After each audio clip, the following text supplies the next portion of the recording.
Ya, Assalamualaikum warahmatullahi wabarakatuh. Perkenalkan, nama saya Dibaski Putra dari kelompok 2 Angkatan 54 Latsar CPNS 2021.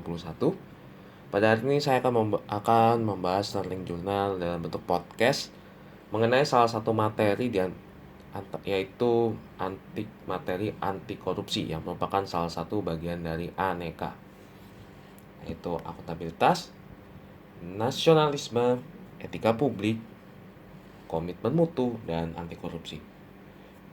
Berhubung karena tugasnya memang memilih salah satu di antara komitmen mutu, etika publik, dan anti korupsi, maka saya memilih anti korupsi sebagai tema pada podcast Learning Journal hari ini. Sebelum kita masuk lebih jauh, kita akan membahas lebih dahulu tentang korupsi itu apa sih sebenarnya.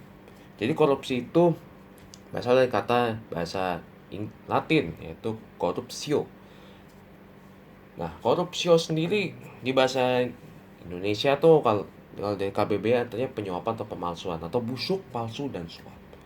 Sementara menurut Kamus Hukum, pengertian dari korupsi itu buruk, rusak, suka menerima uang sogok, atau penyelewengan atau penggelapan uang negara atau perusahaan sebagai tempat seseorang bekerja untuk keuntungan pribadi dan orang lain. Selain definisi menurut Kamus Hukum, ada juga definisi menurut ahli hukum, salah satunya dari Indrianto Seno Aji, yang mengatakan bahwa sebetulnya korupsi itu tidak diasosiasikan lagi sebagai penggelapan keuangan negara saja. Tindakan penyuapan dan penerima komisi secara tidak sah juga bisa dinilai sebagai sebuah kejahatan. Sebetulnya korupsi itu terjadinya, kenapa sih kok bisa terjadi korupsi?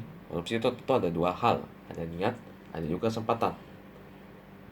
Nah, akibatnya terjadi korupsi baik terpaksa, memaksa, dipaksa, banyak atau sedikit. Dan itu menimbulkan dampak negatif yang banyak, dari yang namanya gangguan keuangan negara, ketimpangan sosial, ketidakstabilan politik, dan terganggunya administrasi negara. Tadi sudah dijelaskan dari awal bahwa definisinya adalah kejahatan. Maka korupsi digalang-galangkan sebagai strafbar fine. Strafbar artinya dapat dihukum, fine sebagai kenyataan. Jadi berdasarkan definisi tersebut, korupsi bisa dimasukkan ke dalam sebuah tindak pidana. Apa yang disebut sebagai tindak pidana? Kita ambil salah satu pengertiannya dari Pak Profesor Mulyato. Tindak pidana adalah perbuatan dilarang suatu aturan hukum, larangan yang mana disertai sanksi berupa pidana tertentu bagi barang siapa yang melanggar aturan tersebut. Unsur perbuatan pidana ada perbuatan memenuhi rumusan dalam undang-undang dan bersifat melawan hukum. Memenuhi rumusan dalam UU ini sifatnya syarat formil dan bersifat melawan hukum ini syarat material. Ciri-ciri korupsi itu apa? Kenapa bisa disebut tindak pidana? Dilakukan lebih satu orang. Ada keuntungan nilai dan merasakan motif. Jadi kadang-kadang kalau orang korupsi itu motifnya kita nggak tahu sebenarnya buat apa. Berhubungan dengan kekuasaan atau keuangan tertentu. Biasanya dilakukan oleh orang-orang yang memiliki kekuasaan dalam keuangan negara, punya uang yang banyak misalnya. Berlindung di balik pembinaan hukum. Nah, ini kan udah jelas kan, ini benar masuk ke dalam tindak pidana. Melanggar kaidah kejujuran dan norma hukum, apalagi yang ini, dan mengkhianati kepercayaan. Ini semua, terutama yang nomor 4, 5, ini kan termasuk ke dalam tindak pidana. Ada melanggar norma-norma hukum atau peraturan-peraturan hukum. Korupsi. Jika kita tinjau dari segi tindak pidana, maka tindak pidananya pencurian, mengambil sebagian atau seluruh barang atau hak orang lain, dan penggelapan. Pencurian barang yang dipercayakan pada kekuasaan pelaku ini diatur selain dalam undang-undang tersendiri juga diatur dalam kitab undang-undang hukum pidana yang sampai saat ini masih berlaku. Kemudian setelah itu kita akan membahas sebenarnya orang tuh korupsi kan tadi ada niat dan juga ada kesempatan. Ternyata bukan hanya itu saja. Antara lain ada karena penegakan hukum yang tidak konsisten, kemudian ada penyalahgunaan kekuasaan tentu saja, adanya kemiskinan atau keserakahan, kalau kemudian adanya juga rendahnya pendapatan penyelenggaraan negara. Itu dari segi orangnya. Kalau dari tadi yang pertama dari segi sistem, dan kalau yang kemiskinan, keserakahan, dan rendahnya pendapatan penyelenggaraan negara itu dari segi diri pribadi. Dan gagalnya pendidikan agama dan etika itu dari segi nilai atau segi moral. Sementara menurut Badan Pengawas BPK dan BPK, menurut Badan Pengawas Keuangan, ada 4 aspek mengapa orang bisa melakukan korupsi. Ada aspek di individunya, aspek organisasi, ada aspek tempat di mana dia tinggal, dan sistem yang buruk. Gimana cara pencegahan korupsi? Ada perbaikan sistem. Contohnya salah satu penerapan prinsip good governance dan reformasi birokrasi. Setelah perbaikan manusia, memperbaiki moral dan meningkatkan kesadaran hukum. Kemudian kita masuk ke dalam unsur-unsur tindak pidana korupsi. Sebenarnya unsurnya ada apa aja sih? Ada unsur subjektif dari orang itu sendiri, yaitu setiap orang, penyelenggara negara, pegawai negeri, dan korporasi. Unsur objektif ini perbuatannya, berarti ada perbuatan janji, kesempatan, kemudahan, dan adanya kekayaan milik negara. Jenis korupsi itu ada apa aja sih? Ada kerugian keuangan negara, ada suap menyuap, ada penggelapan jabatan, pemerasan, perbuatan curang, benturan kepentingan dan pengadaan, dan gratifikasi.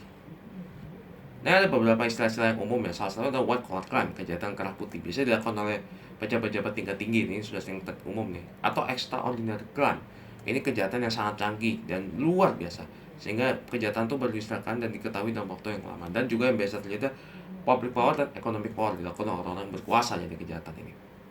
Sekarang kita masuk tentang bagaimana caranya untuk mencegah terjadinya korupsi.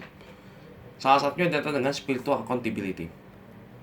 Ini harusnya dilakukan dalam diri pribadi ya, karena spiritual accountability itu berkaitan dengan tujuan hidup kita untuk ngapain, dan kesadaran hidup harus dipertanggungjawabkan. Ya tentunya kan sudah jelas bahwa baik kita hidup, atau sebelum kita hidup, atau setelah kita mati nanti, kita ini akan bertanggung jawab terkait dengan perbuatan-perbuatan yang kita lakukan. Dan kalau untuk CPNS ataupun PNS, kita harus mengimplementasikan itu public accountability yang sudah kita pelajari dalam agenda 2 akuntabilitas. Selain spiritual accountability, juga ada sistem integritas nasional, yang dimulai dari diri pribadi kemudian akan melebar ke organisasi atau kesatuan dan tatanan bangsa. Nanti kita akan bahas ya ini. Tunas integritas. Manusia sebagai faktor kunci perubahannya berkaitan dengan spiritual accountability. Karena ini nanti penanamannya dalam diri nilai ya, dalam akhlak atau moral ya, itu berguna penting tuh. Jadi kalau memberantas korupsi, kita harus benar akhlak dan moralnya dulu. Jadi, tunas integritas jembatan masa depan konstruksi organisasi, membangun sistem integritas, dan mempengaruhi orang lain untuk berintegritas tinggi. Selain itu, reframing kultur atau budaya organisasi ya, supaya tidak jadi korupsi, dan utilisasi fenomena perlu otomatis bagi perubahan diri, keluarga, organisasi, dan bangsa ya. Intinya sama aja lah, intinya reframingnya dari budaya organisasi dan reframingnya dari diri sendiri juga. Identifikasi nilai dasar anti korupsi. Jadi nilai anti korupsi adalah jujur, peduli, mandiri, disiplin, tanggung jawab, kerja keras, sederhana, berani, dan adil. Dan selain tunas integritas, sistem integritas nasional, juga ada internalisasi di lingkungan tempat kita kerja. Internalisasi itu intinya kayak reframing juga sebetulnya di dalam lingkungan tempat kita kerja. Ada bisa dengan dari dalam keluar, dari luar ke dalam juga bisa. Misalnya lingkungan akan membuat lingkungan yang berintegritas, nanti proteksi integritas dan perubahan sistemnya. Itu 3 caranya ya, supaya supaya kita bisa terhindar dari namanya korupsi ya, khususnya di lingkungan kerja ya, khususnya ya lingkungan kita tempat bekerja, lingkungan PNS kita terutama. Nah, saya akan membahas tentang namanya perubahan sistem nilai. Ini penting sekali nih, perubahan sistem nilai ini. Perubahan sistem nilai ada 2 caranya. Ada jalur pengulangan, jadi kegiatan integritas dilakukan berulang kali supaya bisa nancap di kepala ibaratnya. Terus ada jalur efek wow, peristiwa atau kejadian luar biasa sehingga terbuka pintu bawah sadar secara otomatis, tiba-tiba korupsi, atau tiba-tiba dimarahin lah secara tiba-tiba, secara kasar, secara keras. Nah, itu bisa menimbulkan efek jerah itu sebetulnya supaya tidak korupsi lagi. Terus membangun sistem integritas dengan reframing kultur. Nah, kulturnya dirubah jadi lebih positif. Seeding of integrity, menyebarkan pengaruh integritas ke seluruh kantor. C. Ke sistem integritas organisasi dengan penerapan sistem integritas nasional tadi. Ada juga nama modality. Nah, modality ini harus dibiasakan agar tidak melakukan korupsi, baik secara telinga, secara mata atau visual, dan secara kinestetik. Itu juga implementasi sistem integritas. Setelah kita membahas dari sistem ya, sekarang implementasinya bagaimana? Ada 2 caranya, yaitu penyelarasan dan pengendalian. Yang mana hal tersebut berkaitan dengan beberapa aspek dalam kehidupan kantor ya, misalnya seperti nilai, visi dan misi, strategi, program, dan kegiatan organisasi. Selain itu juga ada komponen sistem integritas yang juga bisa dilakukan setelah penyelarasan ya, misalnya seperti pengawasan internal, tingkatkan pengendalian gratifikasi, pelaporan harta kekayaan.